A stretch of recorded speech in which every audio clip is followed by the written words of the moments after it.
Hey guys, Houdini Ty here, helping you escape your 9 to 5. And today's video, I'm going to be talking about the one major barrier that people keep telling me about, and that's credit. People always tell me I can't invest in real estate because I have bad credit. Who told you that? Who told you you can't invest in real estate? You did, and how do you know? You've never invested in real estate, so how can you say what barriers are in place? Yes, maybe the strategy you're thinking of. I have to put 20% down, and then I gotta get a bank to give me the rest of the money. If you do it that way, yes, maybe credit's gonna be a barrier for you. But that's not the only way to invest in real estate. And if you allow yourself to have an open mind, you can learn all about the different strategies that allow you to invest in real estate without any credit. So let's go through a couple of them. Alright, so leverage. Leverage is borrowing money. So essentially, you just take other people's money and you do your deal with it.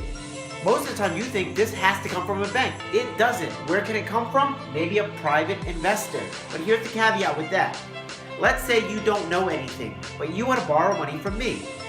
Why in the world would I give you any money? You don't know anything and probably going to lose my money.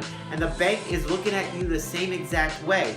But the only thing they have to look at is your credit score or your credit report. And they're like, well, this person has a track record of losing money or not paying it back. Why in the world would I give you money? So learn what you need to learn in order to make an investor feel confident that when I give you money, you will give it back plus interest.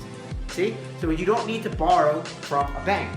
Now, you can be a contractor on the deal and you can partner up, often called JV, which is joint venture. You can partner up with a contractor, and if you are a contractor, you can partner up with someone else and say, hey, I will do the work if you put up the money, and we can do the deal together. Okay? So now, you can also probably manage the deal, because sometimes the people with the money, they're busy. How do they have money? Because they're working or something like that, right?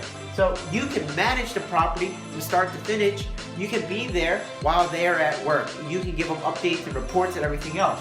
Now you can also wholesale. What's wholesaling? If this person wants to sell a house and this person wants to buy a house, if you find that person and get that house under contract, you can get money from them for finding that deal. So essentially, this person is then going to sell it to that person. They think they're selling it to you, but really you assign the contract to that person, they give you money for that service, boom. That's very similar to bird dogging. Bird dogging is where you walk the streets and you find a property that is in the right area, the right shape, the right size, the right everything for the investor who's interested. You get the information, you bring it to them, if that investor buys it, they give you $500. Bird dogging, see? Now, at which point did your credit score come into play? It didn't. So that's what I mean. Stop stopping yourself from investing in real estate based on the truth that you came up with when you're not even in the business. Again, allow yourself to have an open mind, and this way you can figure out which way you want to start investing in real estate. Eventually, you'll start making some money. Then you can pay your bills, and then you will have better credit, and then you can stop complaining about your stupid credit. Okay? Get started. See you guys in the next video.